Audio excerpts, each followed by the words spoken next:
What's up, guys? Welcome to The Question, where you have the questions and I have the answers. And today I'm going to be talking about my experience with asexuality, how being in relationships and just living life has helped me realize my asexuality and my aromanticism. I'm warning now, it's going to be a long story, long process, so I might break this up into 3 smaller videos instead of putting it all into one video. Just because, one, it'll be easier for me to upload. 2, I know our attention spans are all shortening because of TikTok, so instead of putting a 30-minute video about my life, I'm just gonna probably break it up into 3 10-minute videos. I don't know.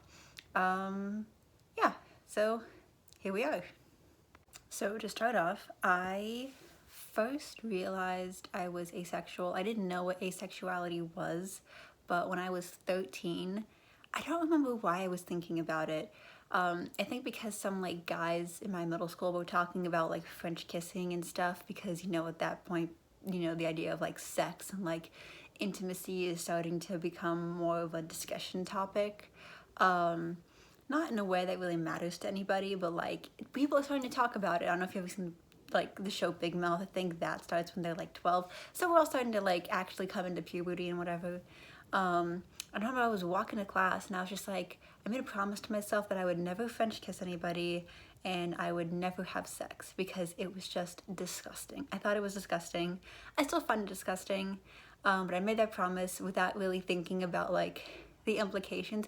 Then again, I didn't know that people could have sex for non reproduction reasons. I thought that was the only reason that people had sex. And so I was like, well, I don't want kids. I find the act really gross, so I'm just never gonna have sex. That was a promise I made to myself, and I was like, I didn't think anything of it. And then when I was 14, I started dating my first boyfriend, who will not be named because I don't know, we had some issues. He was on this channel and then he asked me to he used to be on this channel with me. He asked me to take all those videos down, and I don't think he still watches my channel, but just in case, I'm not gonna mention him. But yeah, started dating my first boyfriend, and that was an experience. It was a 3-year relationship. It had its ups and its downs, a lot of downs. And I think looking back, I don't think romantically I was ever really in love with him. I don't think I had a lot of romantic attraction for him. And you're probably like, well, then why did you date him? Well, because everybody was dating everybody back then. Everybody in my school was getting into relationships. And it was a lot of peer pressure, a lot of social pressure. I think also it was if you're gonna be this close to somebody, that has to be something more than just a really good friendship, we were texting all the time, we were teasing each other, we were, really, really close. And they're like, oh, so you must have feelings for him because of all of this, and he must have feelings for you. And so when he finally asked me out on a date, asked me to be his girlfriend, I was like, oh yeah, sure. Especially since I think we conflate a lot of our self-worth with finding love. All of our Disney Channel, all of our, any kind of show pushes this part of the happy ending is having a romantic partner and being seen and being valued. And so having, and I was a pretty lonely kid growing up. I had a bunch of friends, but I didn't really get to socialize with them the way that they got to socialize with each other. And so I always felt kind of on the outside. And so to have somebody take interest in me, to think I was pretty, to think I was worth spending time with, to think I was worth dating, I was like, oh my God, this is the first person to really ask me out, not as a joke. Or, to have oh, people be like, oh, they like you, or they like you, then confirm it, because I'd had rumors spread about me with other people, and I had crushes on other people, but it was never really reciprocated. And so I was like, okay. So I said yes, and I was really excited, but quickly it I know we were also 14, which is stupidly young to be pursuing any kind of like serious relationship, especially since I don't have a very good reference point for what a healthy relationship looks like. He definitely didn't have a good reference point for what a healthy relationship was. We were just trying our best and we fucked up a lot. You know, I think like the first day Spencer like, oh, are you guys dating now? And he just said no. And that really messed with me because I'm like, you just said how much you love me and how much you I said X, Y, and Z, and then you just denied it. You know, like, are you ashamed of me? And that's something that still bothers me, is I've never really gotten over that, like, oh, people are ashamed to show that they care about me or say that they love me. But, you know, we kind of got into, like, a routine, a habit. We were exploring things without consciously being aware we were exploring things, if that makes sense. So like I kissed him first, and I think I did that just because I knew that that was like a big milestone that you had to hit in a relationship, was to kiss somebody. And I wanted to be this whole grand thing, and it kind of was, but it kind of wasn't. Like, I think I was like dead tired because I just gotten back from a sleepover and I walked like a mile and a half to a Fred Meyer's, and so I kissed him outside of a Starbucks. And then going back home, he was like, yeah, you like folded my ears down. And it was kind of uncomfortable, but you know, it was something. And yeah, so that became like a regular thing we did. We kissed, we'd hug. We would role play a lot, and it did get kind of sexual eventually. And so I think that's also like a kind of thing in my sexuality that I wasn't ever conscious of, is that I think on the asexual spectrum, I'd be closer to agosexual, where it's like you're cool fantasizing, cool like reading about it. You just don't want it to be done to yourself, because like I read a lot of smut. I read a lot of like horny fanfics and kinky fan fiction. However, I am never wanting this to be done to myself. You know, like I never had any kind of sexual attraction to him. Hindsight, maybe not even romantic attraction to him. But he had a lot of sexual attraction to me. I don't even know if he was sexually attracted to me or if he just wanted to have sex because he's a teenage boy, and that is a kind of like, you know, like it's an ego boost. Like me finding somebody, like dating somebody was an ego boost for me, proving to me that I'm a valid person. It was the same for him, as a lot of times it'd be like that kind of affirmation of, he's like, oh, you're dating me and you're really pretty and I'm maybe not that conventionally attractive, so that means that I am worthy. You know, a lot of it was just me being like the trophy wife, if that makes sense, to a lot of his friends, because I was the first person in his friend group. Well, he was the first person in his friend group to like have a relationship with somebody who he found attractive. And yeah, but from there it became, you know, him being like, hey, do you want to try this thing? Hey, like maybe do you want me to like grab your ass, or can I like hold your boobs or whatever? And I wasn't really comfortable with the idea because like I don't let a lot of people touch me in general. I'm not a very like physical person, even just in my like platonic and like just life. And because I was asexual and didn't know that yet. And his excuse, which you see a lot of asexual people in relationships, is, well, how do you know you don't like it if you've never tried it before? Which, you know, 14 and 15-year-old me at the time, I was like, okay, that's a logical argument, so we'll try stuff. And, you know, trusting him that like if I don't like it, we don't have to do it again. And, you know, it was like a 50-50 thing of like, kind of liked it, kind of didn't, and I was like, okay, I prefer if we just didn't do it, and he didn't respect that. And that's a whole other big part of the relationship that I'm not going to get into, is that he didn't respect my physical boundaries because he didn't think that I was really invested in the relationship if I didn't like concede those things to him. And I think that is also where a lot of my insecurity comes from for being asexual in relationship, is that I've had him as well as a lot of other people in my life be like, well, if you're not gonna like concede some boundaries to them, like if you're not gonna have sex in order to please your partner, then you're selfish, you don't actually care about them, and so on and so forth. And so I thought that there was just something wrong with me in the relationship, because I quickly began hating like everything. I hated people touching me. I hated kissing people. I hated doing anything with him. And I thought that, I just hated those things for a while. And so it was like, and it became pretty apparent too, like near the end of our relationship, because this went on for 3 years, my friends were like, you look like you are being attacked every single time he comes up to you. Like, you look like you're trying to escape.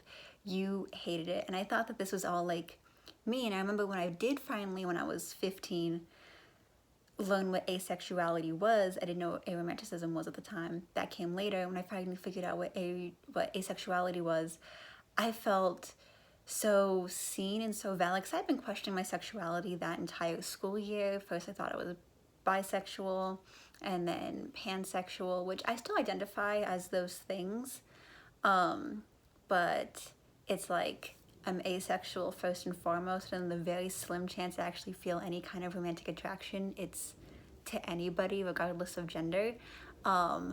But like finding asexuality, I was like, oh my God, that promise I made to myself like 2 years ago, everything makes sense, because it didn't really hit me the same way until like last year, or my freshman year of college, that I was having a very different experience than everybody else. But I was just like, oh, not wanting to have sex, not feeling any like want to do this thing, that's asexuality. And I felt really, really seen in that label. And I remember coming out to my boyfriend at the time, and he was just like, well, you weren't like this when I met you. Like, how can you not do this thing? How can you not want to do this thing if you haven't tried it? What about me? What if I have needs? He also was like determined that we were going to get married someday, and he wanted to have kids and so on and so forth. And I'm like, well, he's like, well, what about this? Or he pulled up some bullshit statistic that like people can have health defects if they don't like orgasm a certain number of times in a year or some shit. And I was like, okay, then masturbate, hire a prostitute, do something else. I just don't do it with me, like.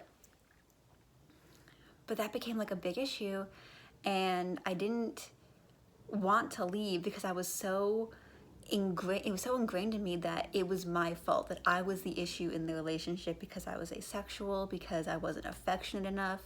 When in reality, I was just in a physically abusive and emotionally abusive relationship, which I'm not going to say he was an abusive person, because he's been in a relationship now since we broke up, which I think was like 5 years ago, and they seem to be doing pretty well. I think we just weren't compatible people, and because this was like both of our first relationships, we didn't really know how to do that.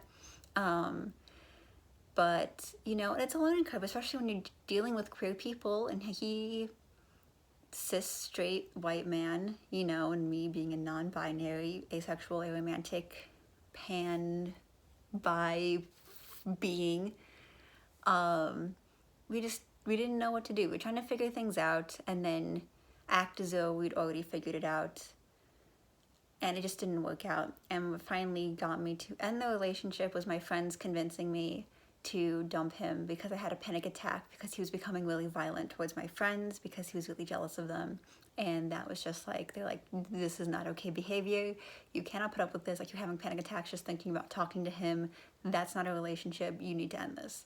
So that was my first foray in me figuring out my asexuality. I remember I was also questioning my gender at this time, and he took to it about the same way that he took to my asexuality, except he was like, if you're trans, then I am going to dump you because I am straight, and even though I love you, I'm not going to date a man. I'm not going to date something other than like a woman. And so I just kind of went back into the closet because I was afraid of losing that, because I think also just like that fear of I'm fucking this up, my fear of, I'm not good enough, but also my fear of like, if I lose this constant sort of like sense of affection, because he's also, not only was he, the person I was dating, he was also like my closest confidant, my closest friend, like he was always there to text or call me. When I had a panic attack, he was there with he knew what all my insecurities were. He knew what all of my like, kind of like, we didn't know they were kinks at the time, but all my weird kinks, he didn't know about like he knew about like everything. Like, we'd done through major life, discoveries together. and I didn't know what to do if he wasn't there, which has gone on to become like a kind of toxic attachment problem for me, which I'm trying to fix, but it's hard.